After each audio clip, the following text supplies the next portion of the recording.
तुम्हें मैंने 3 सफ़हात का खत लिखा लैला। हम मिलकर रहते थे, अब अकेले हो गए।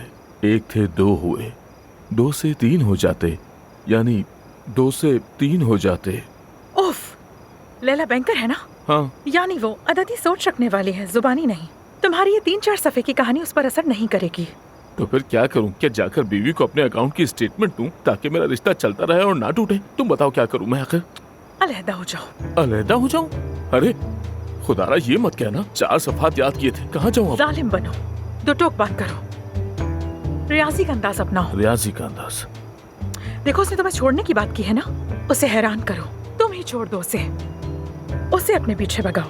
कैसे अलहदा हो जाऊं? ऐसा नहीं हो सकता। फर्ज करो मैंने ये चाल चली, मेरी बीवी सीधी बात करने वाली है, उसका रवैया तुमने ये किया है तो मैं भी तुम्हें यही करके दिखाऊंगी वो वाला है। अगर वो जिद में आ गई तो फिर मैं क्या करूंगा? मुझे डर लग रहा है तुम्हारी चाल कहीं उल्टी ही ना पड़ जाए।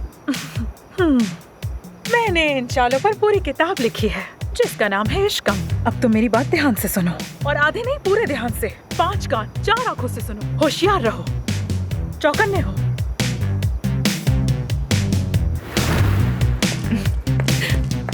आजो आजो आजो। उफ, आजा। देखो, यहाँ तुम्हें वेकेशंस वाली फील आएगी, बहुत मजा आएगा तुम्हें। यहाँ बैठते हैं, आजा।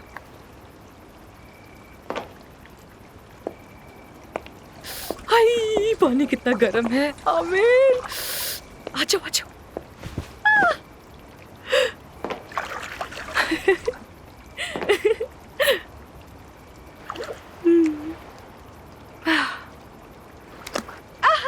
तुम भी आ गए, आजो आजो आजो।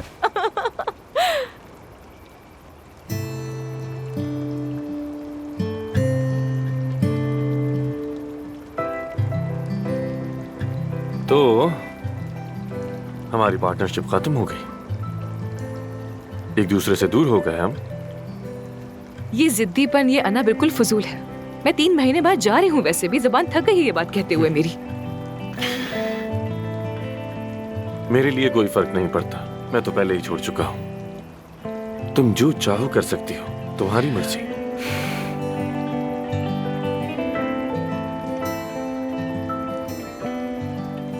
आमिर, क्या मैं तुमसे एक सवाल पूछ सकती हूँ? जरूर। पिछले दिन जब मैंने काया साहब के बारे में बात की थी तो तुमने कहा कि वो तुम्हारे बाबा नहीं हैं। तुम्हारा क्या मतलब था उस बात से?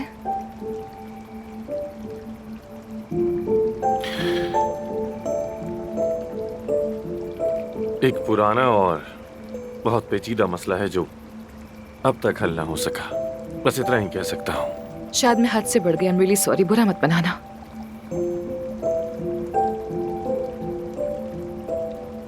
जैसे तुम अक्सर कहती हो ना कि तुमने माँ की मोहब्बत के बगैर परवरिश पाई है, तो मैंने भी बाबा की मोहब्बत के बगैर बड़ा होना सीखा है। मुझे इसका अंदाजा ही नहीं है। I am so sorry. यानी इस बात से अब तुम्हारा कम से कम ये नजरिया तो खत्म हो गया होगा कि मैं किसी रईस बिगड़े ज़ादे की तरह हूं। माफ करना मुझे।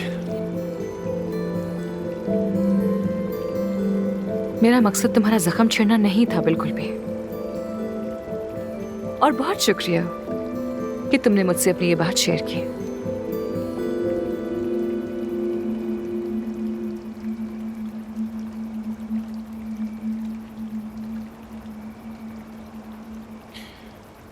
तुम्हारे अंदर एक अजीब सा असर है, जानती हो? लगता है जैसे इंसान के अंदर झांक के उसका ख्याल तक पढ़ लेती है।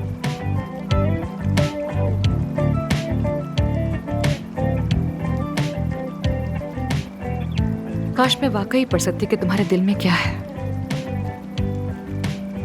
अगर मैं समझ पाती तो क्या ही बात थी।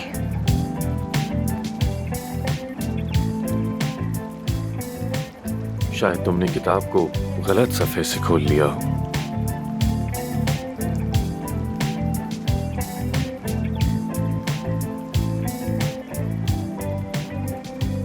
अच्छा बस